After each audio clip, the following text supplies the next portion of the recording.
વિદ્યાર્થી good morning.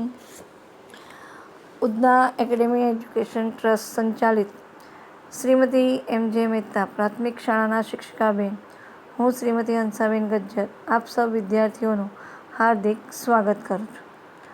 વિદ્યાર્થી મિત્રો, આપણે વલયની અવકાશી સફર આ પાઠ પૂર્ણ કર્યો. હવે આજે આપણે કરીશું શબ્દ સમજૂતી, રૂઢિપ્રયોગ, ભાષા સજ્જતા અને અભ્યાસના 2 પ્રશ્નો. તો આ સાથે આપણે હવે ચાલુ કરીએ શબ્દ સમજૂતી. તો વિદ્યાર્થી મિત્રો, હવે આપણે શબ્દ સમજૂતી કરીએ. ચલો તો વિદ્યાર્થી મિત્રો, હવે આપણે કરીએ શબ્દ સમજૂતી. કાજળ ઘેરી એટલે કાજળ એટલે મેષ જેવી કાળી. Space shuttle અવકાશયાન. અંડાકાર એટલે ઈંડા જેવા આકારનું.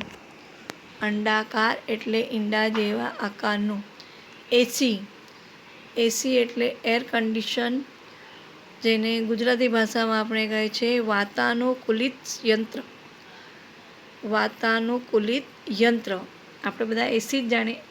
એસી આ નામથી જ વધારે પરિચિત છીએ, પણ ગુજરાતી ભાષામાં એસીને કહેવાય છે વાતાનુકૂલિત યંત્ર.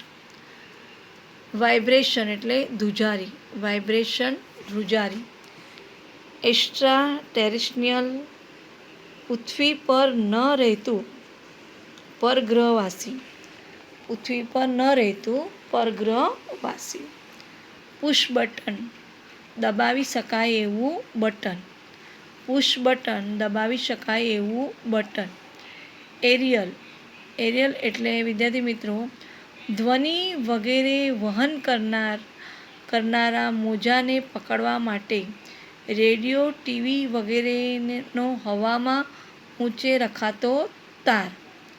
એરિયલ એટલે ધ્વનિ વગેરે વહન કરનારા મોજાને પકડવા માટે રેડિયો, ટીવી વગેરેના હવામાં ઊંચે રાખવામાં આવતા તાર, જેને કહેવાય છે એરિયલ. પહેલાં જૂના જમાનામાં બધાના ઘરે જે ટીવી હતા એ ટીવી આવા એરિયલથી જ ચાલતા હતા, અને રેડિયો પણ એરિયલથી ચાલતા હતા.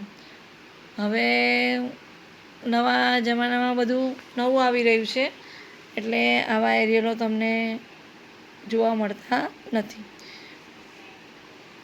ઝાંસા ચિઠ્ઠી એટલે ઝાંસાનું કારણ દર્શાવતી ચિઠ્ઠી અથવા કંઈક માંગણી અંગે ધમકીભરી ચિઠ્ઠી. અચંબો એટલે નવાઈ ને દુભાષ્યો એટલે 2 ભાષામાં વાત કરી શકે એ. બંને ભાષા જાણનાર અથવા બંને ભાષામાં વાત કરી શકે તે. નિકંદન કાઢવું એટલે જડમૂળથી નાશ કરવું. હવે આવે છે ભાષા સજ્જતા. વિદ્યાર્થી મિત્રો, અહીં નીચે આપેલા વાક્યો પહેલાં ધ્યાનથી વાંચો અને ત્યાર પછી આપણે સમજીએ. પહેલું સુખ તે જાતે નર્યા. 10મા વિદ્યાર્થી તરીકે શિક્ષકે એને ઇન્સ્પેક્ટર આગળ ઊભો કર્યો. 10મા વિદ્યાર્થી તરીકે શિક્ષકે એને ઇન્સ્પેક્ટર આગળ ઊભો કર્યો. નીચ બીજા નંબરે પાસ થયો. દોડ સ્પર્ધામાં તેનો 3જો નંબર આવ્યો. ઉપરના વાક્યમાં પહેલું, પછી બીજા વાક્યમાં છે 10મું, ત્રીજામાં છે બીજા અને ચોથામાં છે ત્રીજો. એ વિશેષણનો ક્રમ દર્શાવે છે. વિશેષણ છે અને વિશેષણનો ક્રમ દર્શાવે છે. પહેલું, બીજું, ત્રીજું, પાંચમું, આઠમું, 10મું એમ ક્રમ દર્શાવે છે. એટલે ક્રમ દર્શાવતા વિશેષણને ક્રમવાચક વિશેષણ કહેવામાં આવે છે. ક્રમ દર્શાવતા વિશેષણોને ક્રમવાચક વિશેષણ કહેવામાં આવે છે. તો આવી રીતે જે દર્શાવે એને કહેવાય ક્રમવાચક વિશેષણ. અહીંયા 4 ઉદાહરણ આપેલા છે. બીજા 2-4 હું તમને મૌખિકમાં જણાવું, સાંભળો. 22મા વર્ષે તેના લગ્ન થયા. તો આમાં 22મા એ શું કહેવાય? ક્રમવાચક વિશેષણ. તે 10મું ધોરણ પાસ ન કરી શક્યો. તે 10મું ધોરણ પણ પાસ ન કરી શક્યો. તો 10મું આવ્યું, તો 10મું એ શું કહેવાય? ક્રમવાચક વિશેષણ. કૃષ્ણ વાસુદેવનું 8મું બાળક હતા. કૃષ્ણ વાસુદેવનું 8મું બાળક હતા. તો 8મું એ ક્રમવાચક વિશેષણ. શિવજીએ ત્રીજું નેત્ર ખોલ્યું. શિવજીએ ત્રીજું નેત્ર ખોલ્યું. તો આમાં ક્રમવાચક વિશેષણ કયું આવે? ત્રીજું. તો આ રીતે ક્રમ દર્શાવતા વિશેષણને કહેવામાં આવે છે ક્રમવાચક વિશેષણ. સંજ્ઞાના ક્રમને દર્શાવતા વિશેષણને કહેવામાં આવે છે ક્રમવાચક વિશેષણ. તો હવે આવે છે અભ્યાસ. આપણે અભ્યાસ જોઈએ હવે. અભ્યાસમાં પહેલું છે વલયની અવકાશી સફર. પાઠમાં મિત્રોનો અનુભવ કયા માસનો હતો? હવે આ કયા માસમાં એ લોકો આ અવકાશી સફરનો અનુભવ કર્યો? તો જવાબ આવે ઘરનો મે. કારણ કે ઉનાળાની રજા હતી અને બધા મિત્રો અગાસીમાં સૂતા હતા. એટલે કયો મહિનો આવે? મે મહિનો. ઉનાળામાં શાળામાં મે મહિનામાં જ રજા હોય, એટલે મે મહિનો. ઉનાળાની રજામાં એ લોકો સૂતેલા હતા એટલા માટે. હવે બીજું છે રાતા રંગની જળાહળા રચનાનો આકાર કેવો હતો? રાતા રંગની જળાહળા રચનાનો આકાર કેવો હતો? તો રાતા રંગની જળહળા આકાર હતો તે કેવો હતો? લંબગોળ. કેવો હતો? લંબગોળ. ઘરનો ગ. ત્રણેય મિત્રો કયા ગ્રહ ઉપર હતા? ત્રણેય મિત્રો કયા ગ્રહ પર હતા? તો એ ગ્રહનું નામ શું હતું? ટીટાન. શું નામ હતું એનું? ટીટાન. ગણપતિનો ગ. પૃથ્વી ઉપર કઈ ધાતુ મેળવવા પરગ્રહવાસીઓ ઝાંસા ચિઠ્ઠી મોકલવાના હતા? પૃથ્વી ઉપર કઈ ધાતુ મેળવવા માટે પરગ્રહવાસીઓ ઝાંસા ચિઠ્ઠી મોકલવાના હતા? તો વિકલ્પમાં છે પેટ્રોલ માટે, યુરેનિયમ માટે, ચાંદી માટે, સોના માટે. તો જવાબ છે ખલનો ખ, યુરેનિયમ માટે.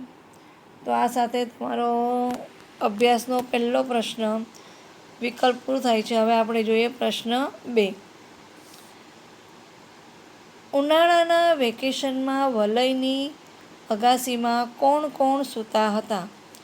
ઉનાળાના વેકેશનમાં વલયની અગાસીમાં કોણ કોણ સૂતા હતા? વર્ગખંડમાં હોતે તો લગભગ આખા ક્લાસમાં બધા મિત્રોનો હાથ ઊંચો હતો.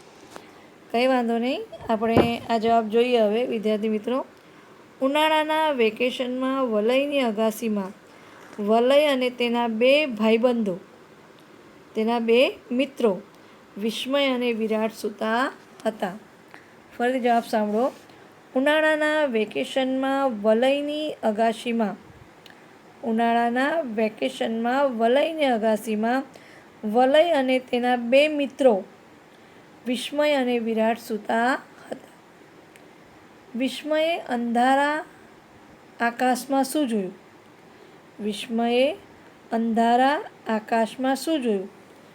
વિસ્મયે અંધારા આકાશમાં પ્રકાશિત એક લાલ ટપકાને નીચે તરફ આવતું જોયું.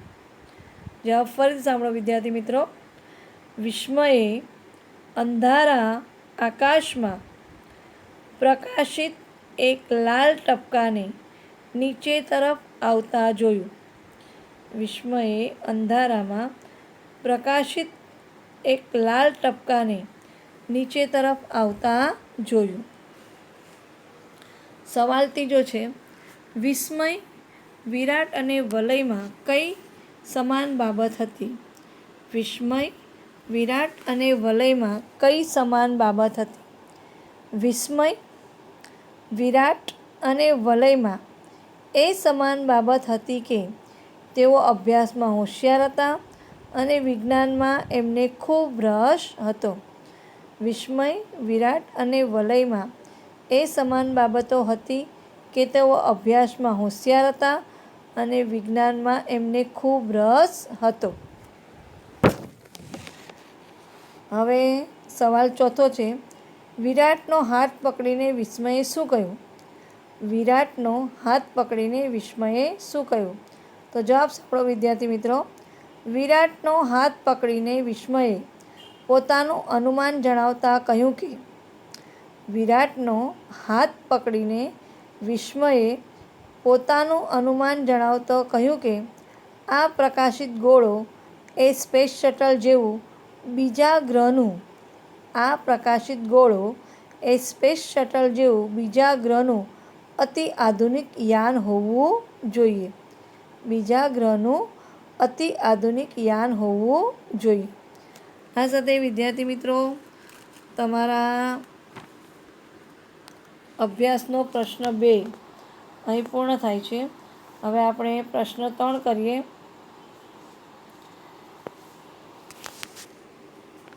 નીચેના પ્રશ્નોના ઉત્તર આપો. હવે આ મુદ્દાસર જવાબ છે એટલે એના મુદ્દાસર જવાબ લખવાના છે.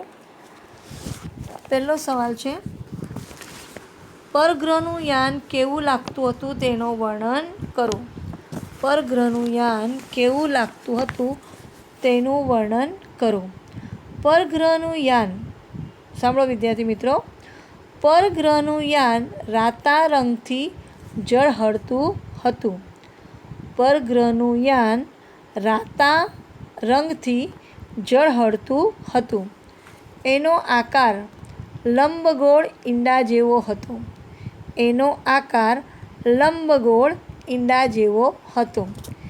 એની આસપાસ અવર્ણીય વિચિત્ર વાસ આવતી હતી. અવર્ણીય વિચિત્ર વાસ આવતી હતી. તેને ક્યાંય દરવાજો કે બારી નહોતા. તેને ક્યાંય દરવાજો કે બારી નહોતા. કમળની પાંદડીઓની જેમ તે અવાજ કર્યા વિના ખુલતું હતું ને બંધ થતું હતું. કમળની પાંદડીઓની જેમ તે અવાજ કર્યા વિના ખુલતું હતું ને બંધ થતું હતું. વિદ્યાર્થી મિત્રો સાંભળો બરાબર, આખો જવાબ ફરીથી કહું છું. પરગ્રહનું યાન રાતા રંગથી ઝળહળતું હતું. એનો આકાર લંબગોળ ઈંડા જેવો હતો. એની આસપાસ અવર્ણનીય વિચિત્ર વાસ આવતી હતી. તેને ક્યાંય દરવાજો કે બારી નહોતા. તેને ક્યાંય દરવાજો કે બારી નહોતા. કમળની પાંદડીઓની જેમ તે અવાજ કર્યા વિના ખુલતું હતું ને બંધ થતું હતું. કમળની પાંદડીઓની જેમ તે અવાજ કર્યા વિના ખુલતું હતું ને બંધ થતું હતું. આ પહેલો જવાબ અહીં પૂરો થાય છે. હવે બીજો જવાબ જુઓ. પરગ્રહવાસીઓનું શરીર કેવું લાગતું હતું? પરગ્રહવાસીઓનું શરીર કેવું લાગતું હતું? જવાબ છે, પરગ્રહવાસીઓનું શરીર રાખોડી રંગના રબરમાંથી બનેલું હોય તેવું નરમ પોચું લાગતું હતું. પરગ્રહવાસીઓનું શરીર રાખોડી રંગના રબરમાંથી બનેલું હોય તેવું પોચું લાગતું હતું. તેને નાક કાન જેવું કંઈ નહોતું. તેને નાક કાન જેવું કંઈ નહોતું. આંખો કપાળથી ઘણી નીચી વિચિત્ર અને સંપૂર્ણ ગોળ હતી. આંખો કપાળથી ઘણી નીચી વિચિત્ર અને સંપૂર્ણ ગોળ હતી. આંખો પર પાંપણો નહોતી. આંખો પર પાંપણો નહોતી. માથાનો ભાગ મોટો હતો અને તેની પર વાળ નહોતા. માથાનો ભાગ મોટો હતો અને તેની પર વાળ નહોતા. રાખોડી રંગના માથા પર એરિયલ જેવી 2-3 રચના લગાડેલી હતી. એરિયલ જેવી 2-3 રચના લગાડેલી હતી. તેના હાથના વિચિત્ર લાંબા આંગળા પર પુશ બટન જેવી સ્વિચો હતી. તેના હાથના વિચિત્ર લાંબા આંગળા પર પુશ બટન જેવી સ્વિચો હતી. વિદ્યાર્થી મિત્રો, આખો જવાબ ફરીથી કહું છું, એકવાર ધ્યાનથી સાંભળો અને નોટમાં લખજો. પરગ્રહવાસીનું શરીર રાખોડી રંગના રબરમાંથી બનેલું હતું. હોય તેવું નરમ પોચું લાગતું હતું. તેને નાક કાન જેવું કંઈ નહોતું. આંખો કપાળથી ઘણી નીચી, વિચિત્ર અને સંપૂર્ણ ગોળ હતી. આંખો પર પાંપણો નહોતી. માથાનો ભાગ મોટો હતો અને તેની પર વાળ નહોતા. રાખોડી રંગના માથા પર એરિયલ જેવી 2-3 રચના લગાડેલી હતી. તેના હાથના વિચિત્ર લાંબા આંગળા પર પુશ બટન જેવી સ્વિચો હતી. આ સાથે બીજો જવાબ પણ પૂર્ણ થાય છે. હવે જો ત્રીજો સવાલ, ટોર્ચના પ્રકાશથી પરગ્રહવાસી ઉપર શી અસર થઈ? ટોર્ચના પ્રકાશથી પરગ્રહવાસીઓ ઉપર શી અસર થઈ? વલયે ટોર્ચના પ્રકાશનો શેરડો પરગ્રહવાસી બોસ પર નાખ્યો. વલયે ટોર્ચના પ્રકાશનો શેરડો પરગ્રહવાસી બોસ પર નાખ્યો. બોસથી લાલ રંગ સિવાયની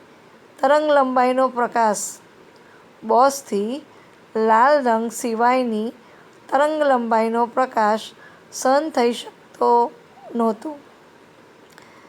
એક સામાન્ય ટોર્ચ અહીં શક્તિશાળી શસ્ત્ર પુરવાર થયું. એક સામાન્ય ટોર્ચ અહીં શક્તિશાળી શસ્ત્ર પુરવાર થઈ. બોસનો રબડિયો રાખોડી દેહ આ રાતા રંગના પ્રકાશમાં જ વિકાસ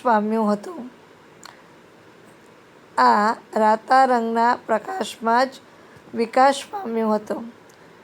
તેથી આ સફેદ પ્રકાશથી તેને બળતરા થવા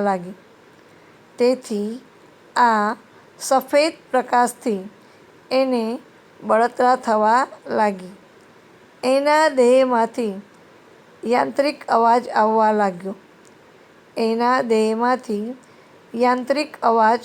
લાગ્યો અને એનું રબરિયું પોચું શરીર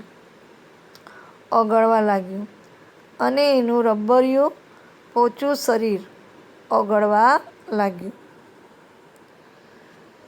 ત્રણેય મિત્રોના જીવ પાછળ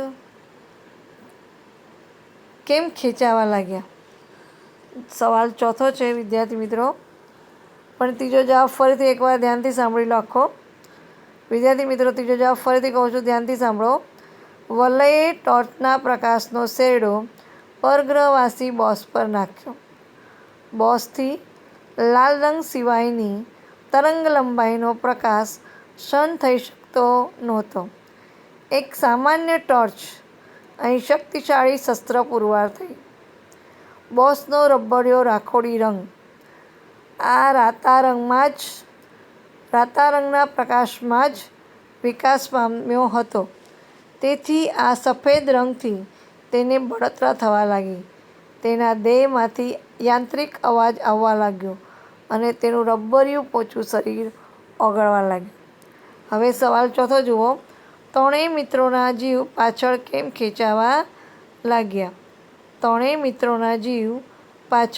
ખેંચાવા લાગ્યા?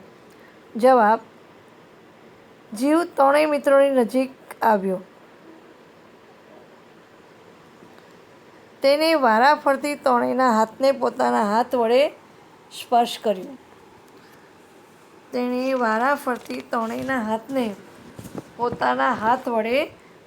કર્યો. તેના હાથના આંગળા લાંબા અને વિચિત્ર હતા. આંગળા પર પુશ બટન જેવી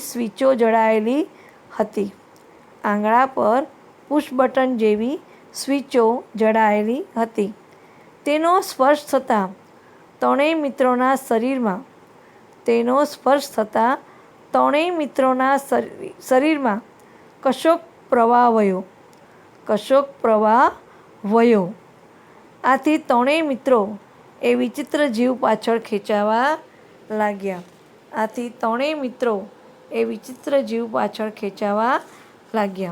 તો વિદ્યાર્થી મિત્રો, હવે ચોથો જવાબ ફરી એકવાર બોલી લો, ધ્યાનથી સાંભળો.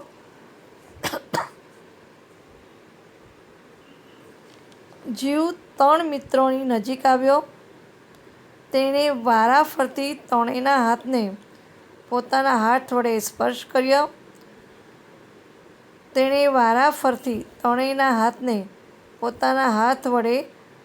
કર્યો. તેના હાથના આંગળા લાંબા અને વિચિત્ર હતા. આંગળા પર પુશ બટન જેવી સ્વીચો જડાયેલી હતી. તેનો સ્પર્શ થતાં ત્રણેય મિત્રોના શરીરમાં કશોક પ્રવાહ વયો. આથી ત્રણેય મિત્રો એ વિચિત્ર જીવ પાછળ ખેંચાવા લાગ્યા. તો વિદ્યાર્થી મિત્રો, આ સાથે તમારો અભ્યાસ અહીં પૂર્ણ થાય છે અને આના પછીનું સ્વાધ્યાય આપણે આના પછીના તાસમાં પૂર્ણ કરીશું. એટલે હવે આ સાથે હું રજા લઉં છું.